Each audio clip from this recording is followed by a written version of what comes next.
Bismillahir Rahmanir Rahim. Alhamdulillah Rabbil Alameen. Hasbun Allah wa ni'mal wakil. The Lord is my light and my salvation. Whom shall I fear? And yea, though I walk through the valley of the shadow of death, I will fear no evil, for you art with me. Thy rod and thy staff, they comfort me. Thou preparest a table before me in the presence of my enemies. You anoint my head with oil. My cup runneth over. And surely goodness and mercy shall follow me all the days of my life. And I will dwell in the house of the Lord forever and ever. Amen. Assalamu alaikum. It's Tuesday. Welcome to Johnny's Bite. This morning, before I start anything, there's a front page story that 3 cement factories defying the Ghana Standards Authority's ban. The 3 cement factories, I'm told, are in the Ashanti region, according to a report by the Daily Graphic. And they are producing substandard cement. The Ghana Standards Authority put a ban on them because they identified that they were producing substandard cement. And we all know the effect of substandard cement. Buildings could collapse, leakages, cracks. It could cost you some more money and be a danger to society and the people who live within that abode and those who visit it, etc. So Professor Alex Dodu and his team went out there, cracked the whip. Just when they left, the people started operating again. I hope that Professor Alex Dodu and his team would not let this slide, because if it slides, it only shows that they are a weak institution, that they do not know what they are about, and that people can take them for granted and risk all of our lives. Because already the artisans, some of them shortchange builders.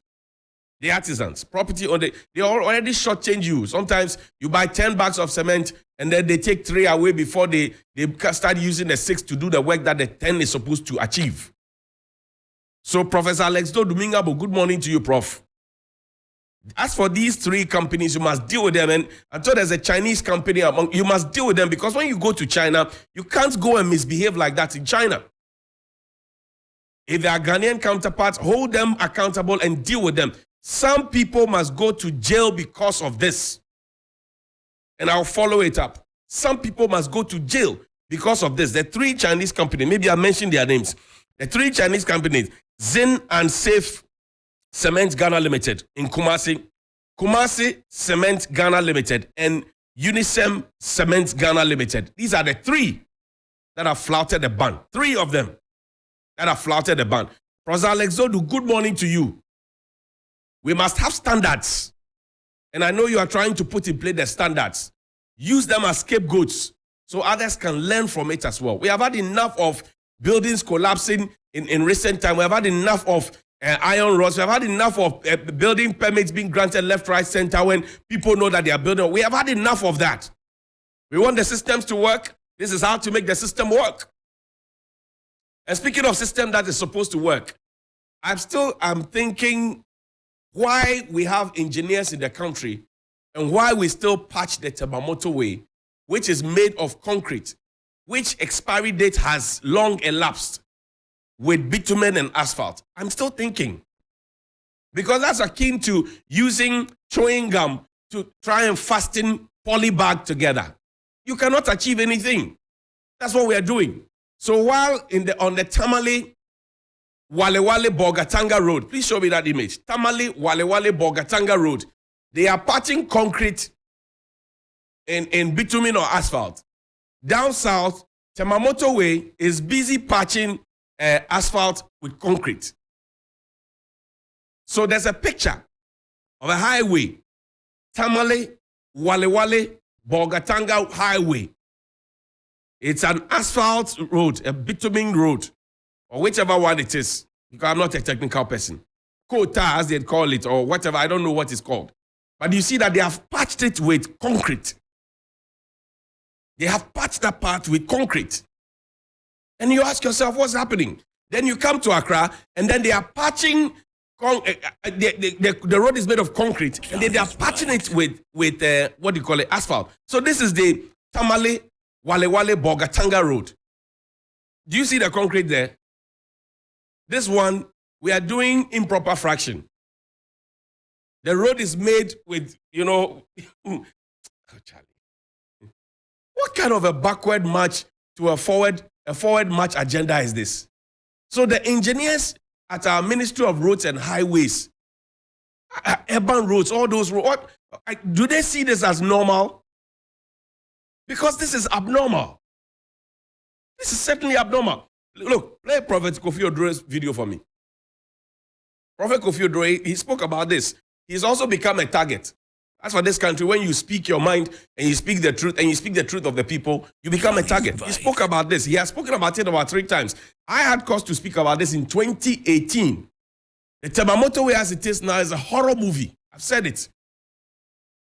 Today, I've showed you we have patched some place in the north, and we are still patching some. So is it a case that the materials that we used in constructing the roads originally are finished, or what?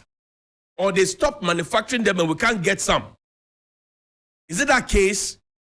Or is it a case that, well, we want to just prove that Dr. Kwame Nkrumah, who constructed or oversaw the construction of the Temamoto Way, is more wise than all of us put together who exist today? Johnny's Vice.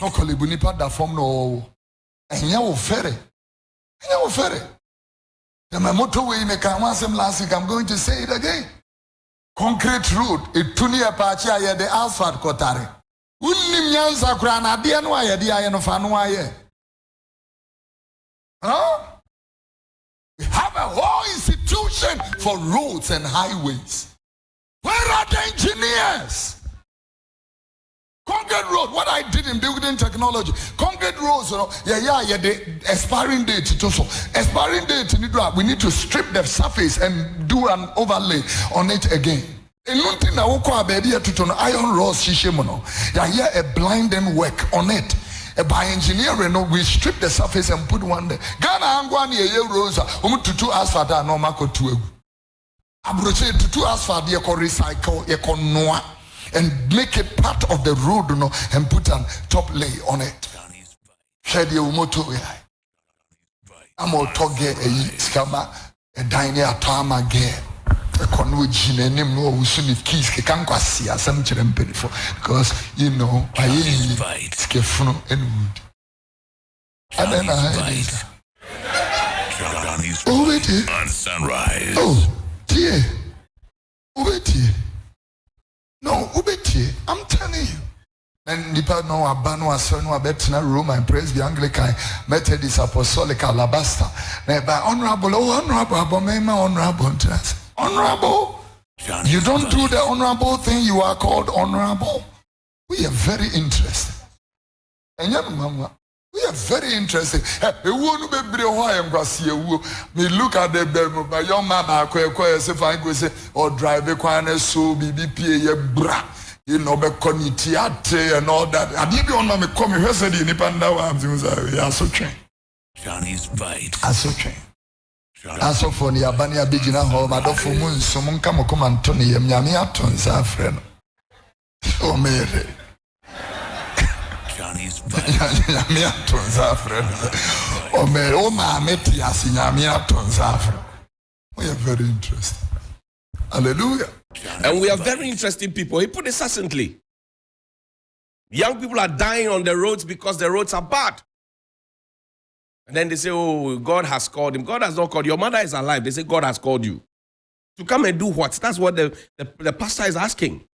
And speaking of doing honorable things as honorable, let's go to the Ministry of Transport. Let's play their video for me.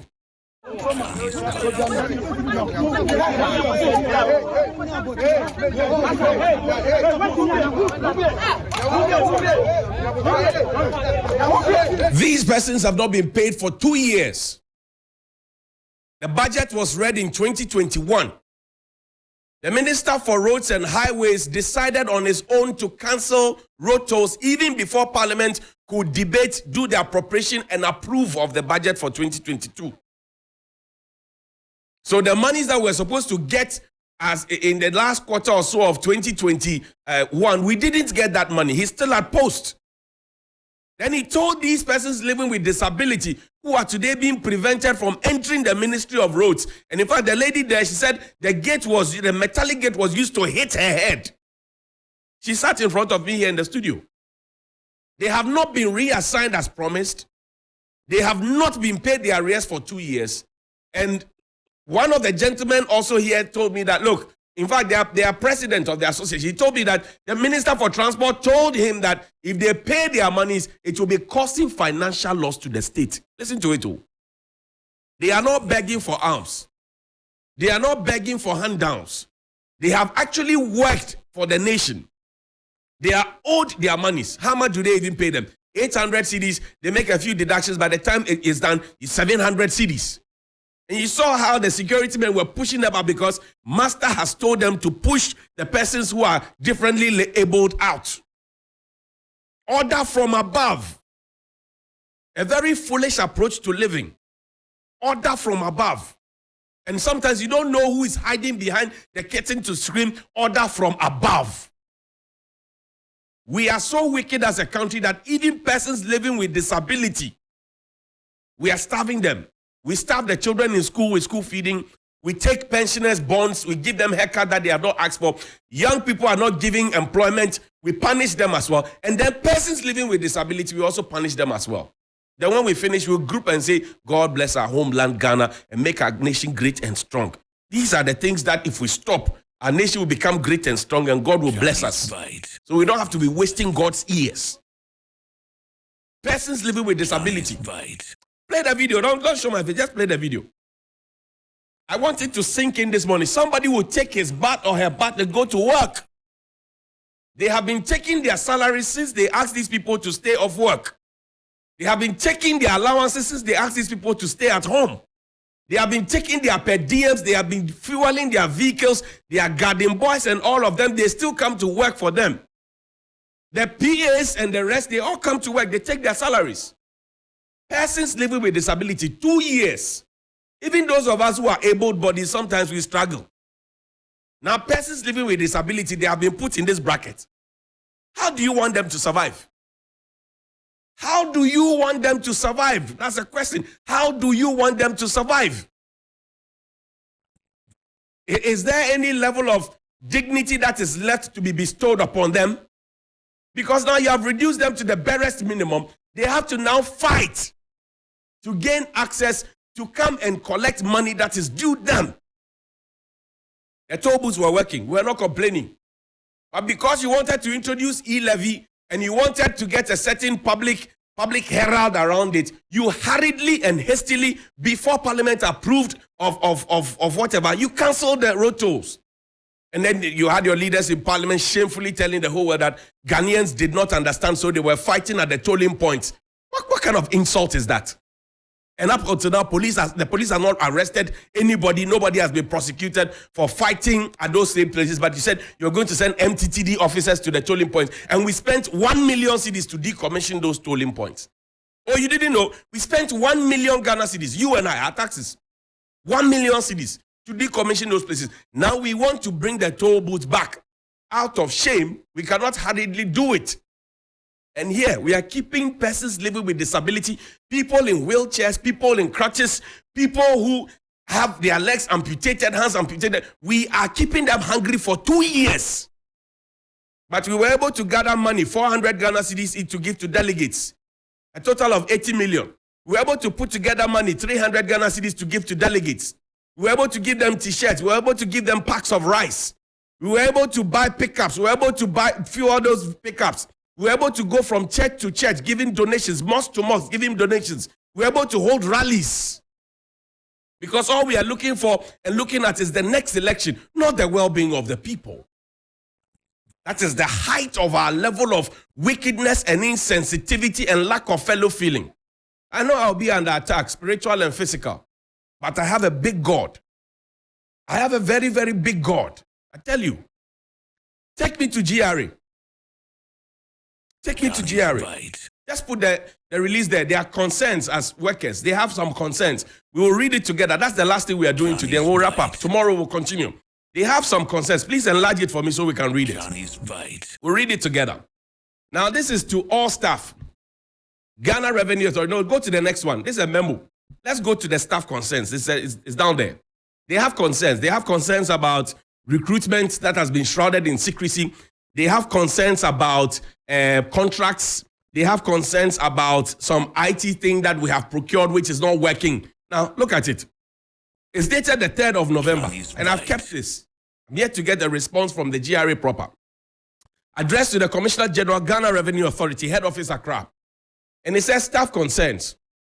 Ghana Revenue Authority Workers Union, as the collective bargaining certificate holder in GRA, extends to you compliments. We wish to bring to your attention the following staff concerns for your immediate redress. 1. Recruitment. Reliable information available to the union indicates that management has commenced recruitment of personnel into the authority. The recruitment process has been shrouded in secrecy, contrary to Articles 195, 196 of the 1992 Constitution of Ghana, Section 8 of the Public Services Commission Act 1994, Act 482, as well as the Public Services Commission Human Resources Policy Guideline Manual 2015. The recruitment is taking place at Allied Heights near Jowulu traffic lights and has been outsourced to a private firm, KPMG. We wish to state unequivocally that the Ghana Revenue Authority is a public service institution as enshrined in Article 190 of the 1992 Constitution of the Republic of Ghana, Section 7 of Act 482, and shall remain same and managed as such prescribed under the Ghana Revenue Authority Act 2009, Act 791. It will be recalled that organized labor had raised strong concerns about the management of the authority's finances, which currently is in a distressed position. GRA is in a distressed position. It is therefore surprising that such intended recruitment, which can equally be undertaken by the Human Resource Department of the authority, is being outsourced at the cost to GRA.